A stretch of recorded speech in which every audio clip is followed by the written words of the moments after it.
Hello, and welcome to Modular Raisin Brand, some numbers raisoning about social issues. If anything seems to be off with my video or my audio, it's because, like I told you last time, my laptop, which I use for filming these things, suddenly died, and the IT people have given me a loaner laptop to use while my regular laptop is in the shop. It's terrible. This is the first time that I'm using it to record video, so we will have to see how that goes. Last week, I talked about social issues, what they are, why they're important, and why there's so much disagreement about them. I also introduced you to a couple of moral principles that are useful in reasoning about social issues. This week, I'm going to expand on that by talking about moral theories. Moral theories are all about the reasons why we have the moral principles that we do.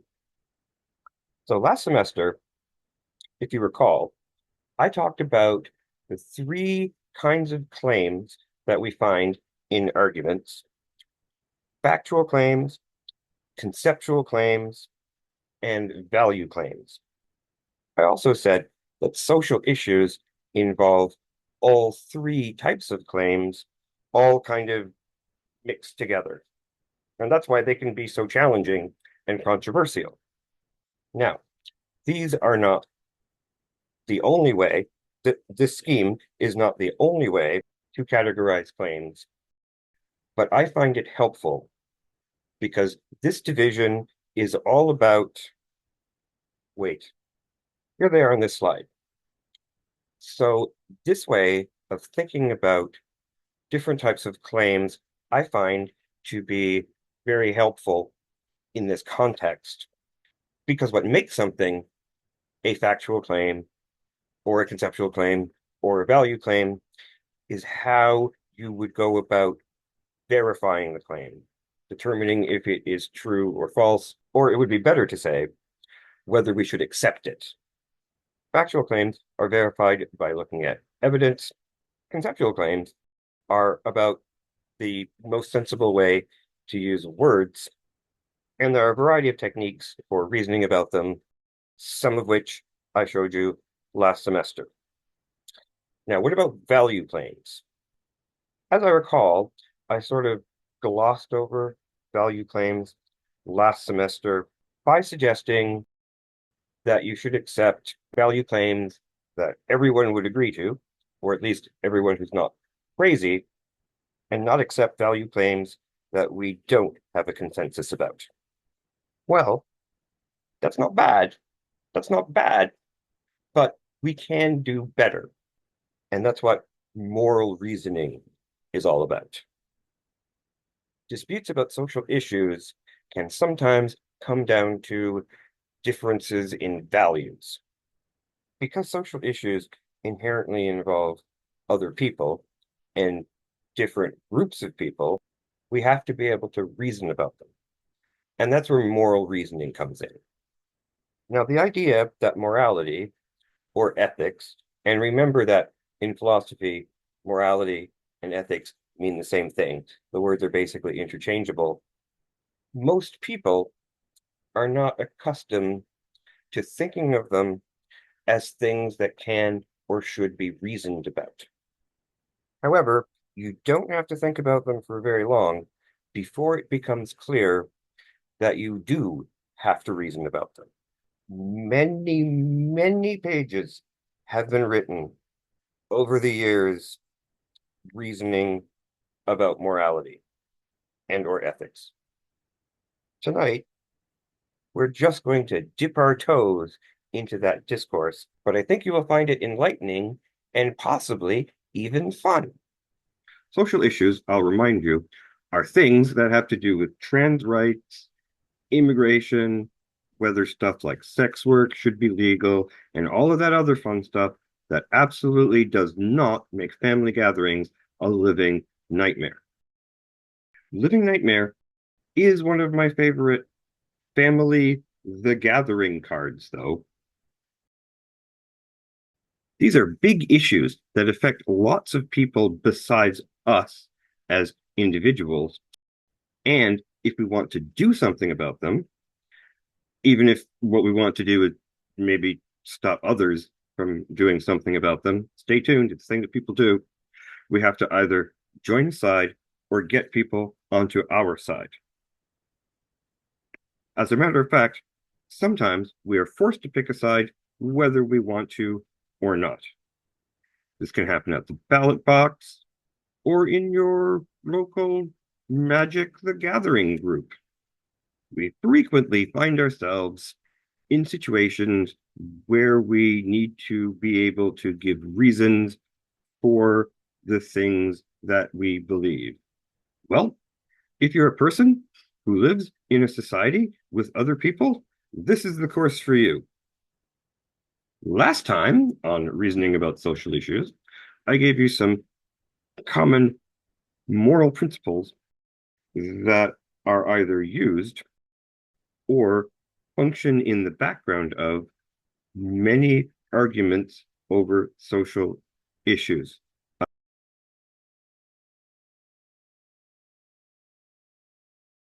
I wouldn't be surprised if you've seen them before. In fact, most people would regard these principles as common sense. And moreover, they underlie much of our existing laws and institutions. But unfortunately, not everybody accepts them. Not everybody agrees that everyone's interests count equally, or that The needs of the many outweigh the needs of the few. some people believe that not everyone is entitled to a slice of the pie. Some people think that pie is something that has to be earned, and furthermore, that different people are entitled to different slices than others. So it's reasonable to think that the moral principles which we take as self-evident, there are people who do not take them as self-evident. So we might need to argue for them or answer arguments against them. Now, if you have doubts about the usefulness of reasoned argument to get people to change their minds on issues of social policy, I'm right there with you. That doesn't usually work, although sometimes it does. There are exceptions, and I will be asking you to make such arguments in this course, and I wouldn't be surprised if you have to do the same thing in other courses as well. The much more interesting part, to me anyway, and the part that we're going to be spending quite a bit of time on, because it's my course, is thinking about how people came to have the positions that they currently have. Why do some people think that it's fine or even good that some CEOs can earn like 600 times the salary of their lowest paid employees? No one ever plays those employees. They don't have enough money. They're not player characters, obviously. Some people, believe it or not, some people believe or say they believe that it is good that such gigantic income disparities exist. Some people think that it is good that we have, like, on the one hand, billionaires who have literally more money than they know what to do with, and on the other hand, people who are dying or having horrible lives for the lack of the tiniest fraction of that wealth. There are people who will argue that this is a properly functioning society. So we, in this course, hopefully, are going to understand why they think that way and how they came to think that way, and possibly even how to engage with them. And if you're one of those people, well, stick around. It's going to be fun. Now, I've been expecting to have an uphill battle in persuading you guys that morality and or ethics is something that can and should be reasoned about, which is why I've been, coming at it from a variety of angles for these past couple of weeks. I don't know if you've noticed. Part of that has to do with this thing I'm going to say next, because I forgot to write a transition. When it comes to ethics and what some people mistakenly call values, most of us go off of gut feelings rather than reasoned arguments. But would you be surprised to learn that those gut feelings are quite often unarticulated arguments? Yes, they are the result of someone internalizing a lot of beliefs and assumptions, even in cases where they maybe have never even thought about those beliefs and assumptions or even put them into words. Ordinary people, right? What I'm saying is, even if even if your morals live in your gut, they had to get into your gut from somewhere, right? For example, most people today, most people, like just about everyone, has a powerful gut reaction to the notion of child abuse, especially child sexual abuse. It's normal to have a sort of knee-jerk, instinctive reaction, emotional reaction, a reaction which is both emotional but also moral, like a kind of moral emotion. It's like a kind of disgust, but there's more to it than like disgust at some disgusting food. It's moral disgust. It's disgust at with an extra layer. It's very visceral. I'm sorry if I'm going on, but I find the phenomenology of moral experience quite interesting. I have, and I think I'm normal in this, like an intense, visceral revulsion to the thought of that particular thing, which I won't mention again. And because of that, it's normal for us to think that this is obviously wrong. It feels like it doesn't have to be justified or explained. It feels like just in our DNA, we know that this is wrong. Ah, get off my computer, you ridiculous monster. Oh, why are you like this? But there have been places and times where people thought differently, where people felt differently. When that this thing that seems so self-evident to us wasn't apparently was not self-evident to them. For one example, we just have to look to ancient Greece, or more correctly, classical Greece.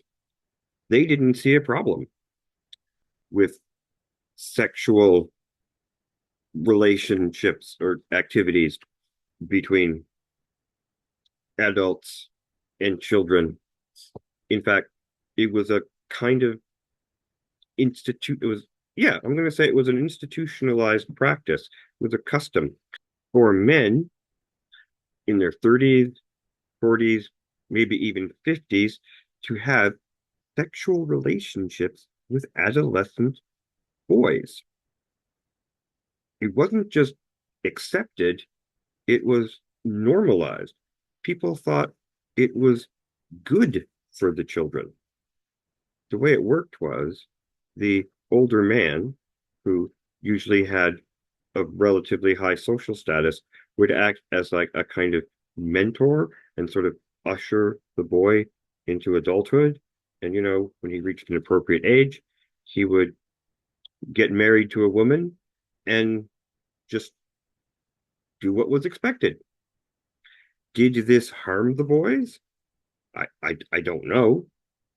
Probably, but it's clear that people thought that it didn't. And that's my point.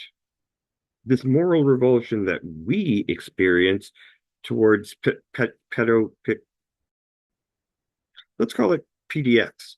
This moral revulsion that we experience towards PDX, just the thought of it, although it feels like something instinctive, natural, built in, like our revulsion towards like rotten food. That's kind of a built-in thing. But as the evidence of history shows, it's not built in, it's actually learned. And probably all of our gut instincts are learned in some way or another. I mean, it used to be normal. You've probably heard of this too. It used to be normal for people to feel a similar sort of moral revulsion towards mixed marriages, not to the same degree, but people would say that it was disgusting. Now, if you're wondering what mixed marriages are, that is a term for when people of two different races get married or get together in a sexual way. Usually, when you hear this, when this term is used, mostly people are thinking of marriages between Black people and white people. So there was a time not that long ago when most people, normal people, felt that this was disgusting and wrong. Isn't that weird? Does that not seem extremely weird now, looking back from our perspective? I mean, not only does it seem weird to care who somebody chooses to spend their life with, but like we might feel a similar sort of moral revulsion towards the person who feels that way, you know, because that's racist. Racists feel that way. And we feel racism repulsive in a way that's similar to, although not nearly as intense as the way we find PDX repulsive. And as I'm sure some of you are, well, all too aware, there still exist people who think that race mixing is wrong. And why do they think that? Well, probably it's a gut feeling. Now, some of those people are literally the same people as the people in the 60s and 70s. Some of them are still alive, but it's not only old people. Some people are still teaching their kids to feel this way. So, why did that change? Why was racism normal and most people didn't think that it was wrong 50 or 60 years ago, but not now? How is it that in Socrates' day, it was considered normal for a man to have a sexual relationship with a boy, but shameful for a man to have a sexual relationship with an adult man? And today, we have the exact opposite view.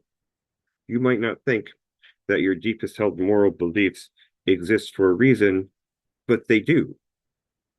There are reasons for them. There exist reasons for them, even if you don't know what they are. We internalize the dominant beliefs and attitudes of our culture, even if we've never heard them spoken out loud. I'll use myself as an example because I think we've gone at least 10 minutes without me talking about myself. And that's that's not good. When I was a kid in Newfoundland, no one ever talked about sex in our house. And yet Somehow, I internalized the belief that being gay was somehow shameful and humiliating, even before I understood what it meant, even before I understood what the word gay or homosexual meant. Maybe I've never even heard the latter one. How? Like, how did I know that without being told? Nobody talked about sex in our house. Is it possible that I got it from TV? Like maybe. I mean, Three's Company was a show at that time. Although even there, like they just never really expressed the attitudes out loud, in propositional form, like one might do in an argument. And yet, people get it. Sometimes unspoken assumptions come across loud and clear.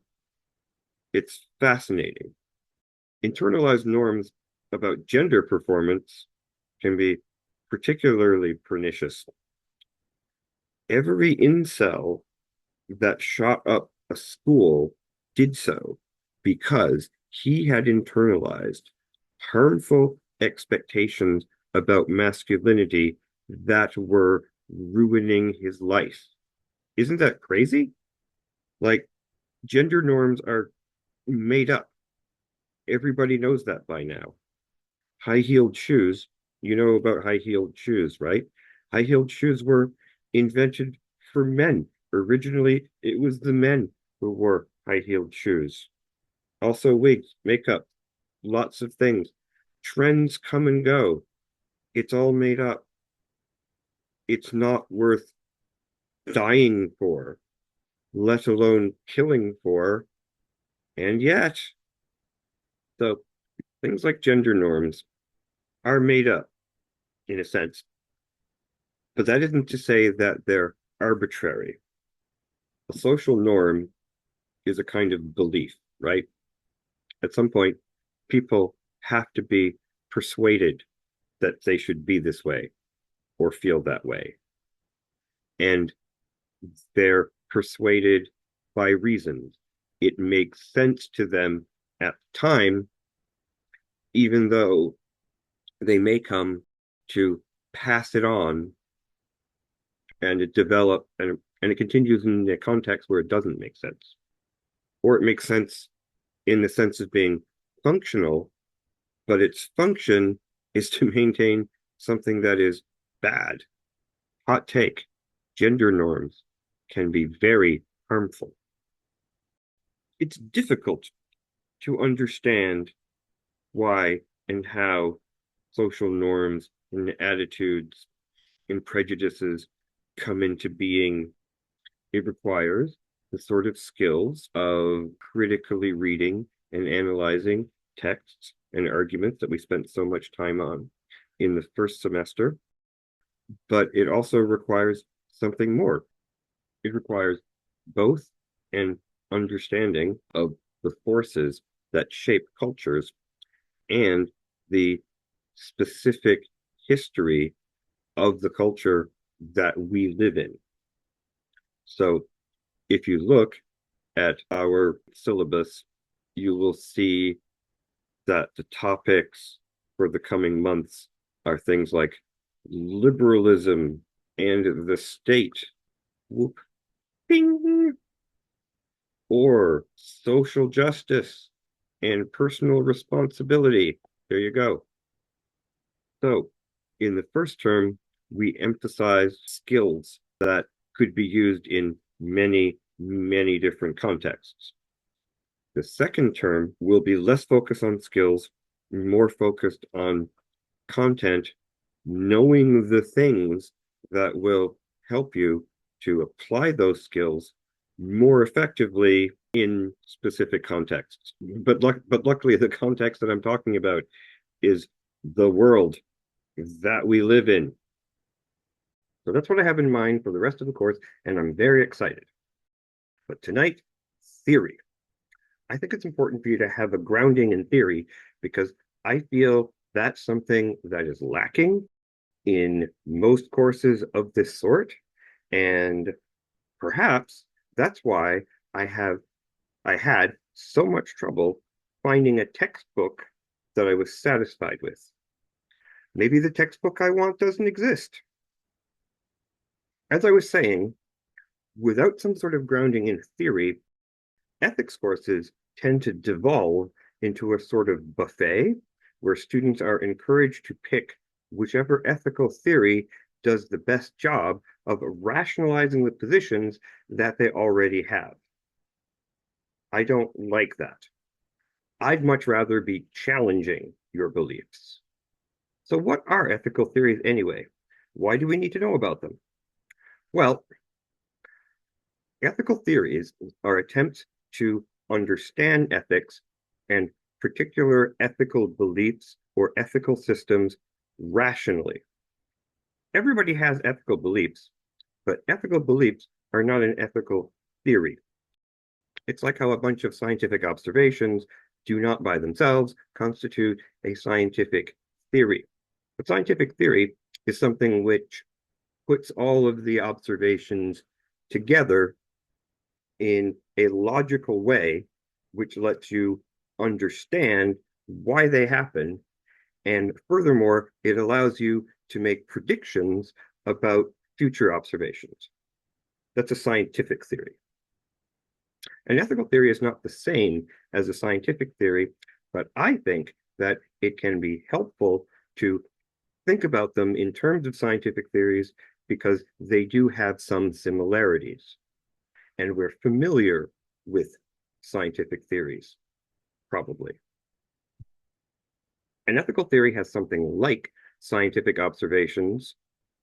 Its observations are the ethical beliefs of the person with the theory and that they find in the culture around them, possibly other cultures as well. What's important for our purposes is that ethical theories give reasons for our ethical judgments. We live in a society with other people, so we're frequently going to be called upon to give reasons for our ethical claims, different answers to the question, why? If you believe that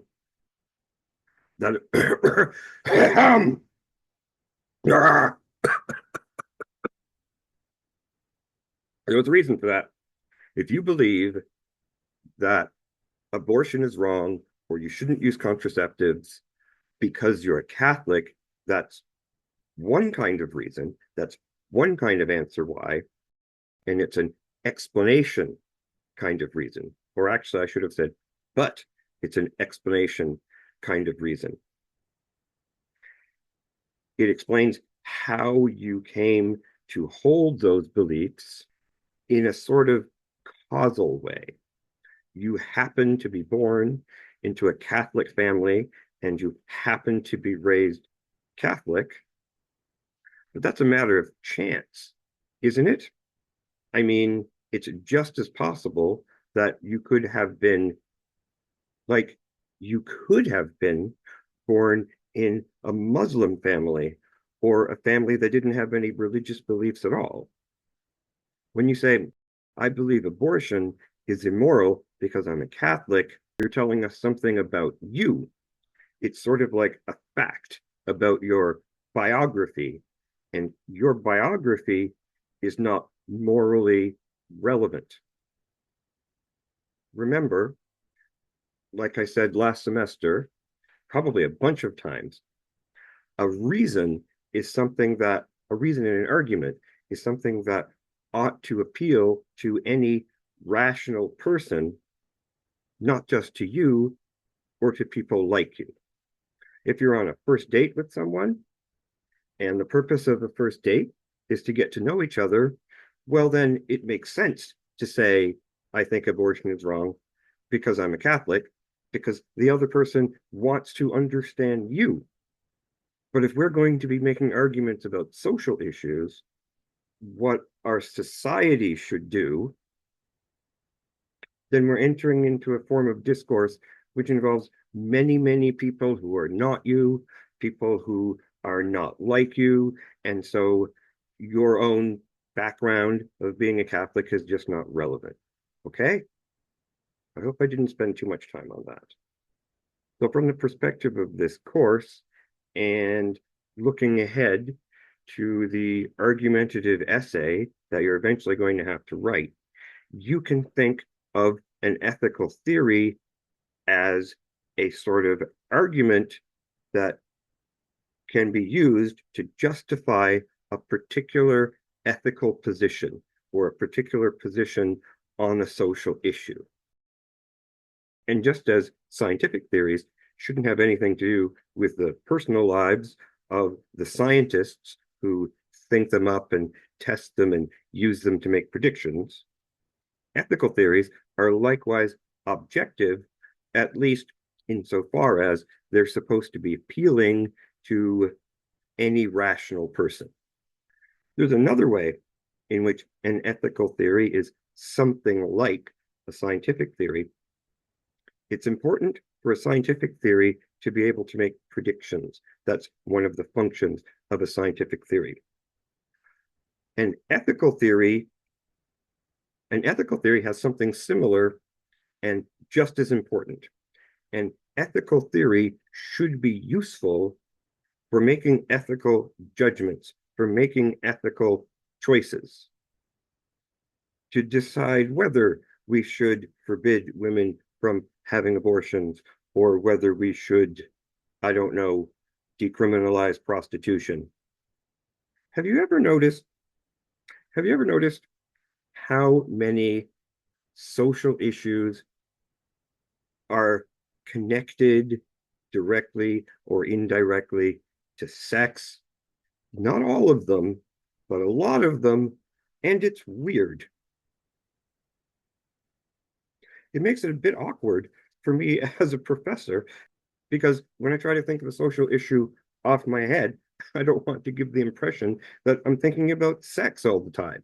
It's not my fault that people argue about or try to pass laws about things related to sex, which I think should be a private matter. Anyway, sorry for the digression there. It's funny though. Here's something that I want you to write down. An ethical theory isn't very good if it doesn't help us to make ethical choices. And it should be applicable to new situations and new questions that have never been asked before. Before we move on to discussing specific ethical theories, I want to talk a little bit about metaethics. Philosophers would distinguish between ethical theories, or I'm just going to say ethics now. Philosophers distinguish between ethics and metaethics, where metaethics is at a higher level of abstraction and concerns such things as the grounding of ethics and the meaning of ethical claims, or even the meaning of ethical terms, of fundamental concepts in ethics, like moral obligation. What does it mean to be morally obliged to do something? It's not like when the law obliges us to do something, or when we feel psychologically compelled to do something. So, what is it exactly? How does it work? Now, because I don't really like philosophers, I'm not entirely going to respect this distinction between metaethics and ethical theories. Because, like most distinctions, it is an artificial distinction. And I find it hard to talk about a particular ethical theory without getting into the metaethics of that theory, specifically the grounding of that theory. Maybe I should explain what grounding means. What grounding means is what makes the ethical theory true? What makes it binding on us? What is the source of the obligation? The form of the grounding is one of the things that differentiates different ethical theories. So you can't adequately understand a particular ethical theory without getting into the meta-ethics of that theory. And this is why I'm not going to worry about the distinction between ethics and meta-ethics. I'm just going to talk about the ethical theories, including their meta-ethical grounding. I do want to point out one of the questions, one of the meta-ethical questions here on the screen before moving on, though, specifically the last one. Is morality a human creation, or does it exist independent of us? This is a really interesting and quite possibly important question, which is going to come up in our discussions of particular ethical theories.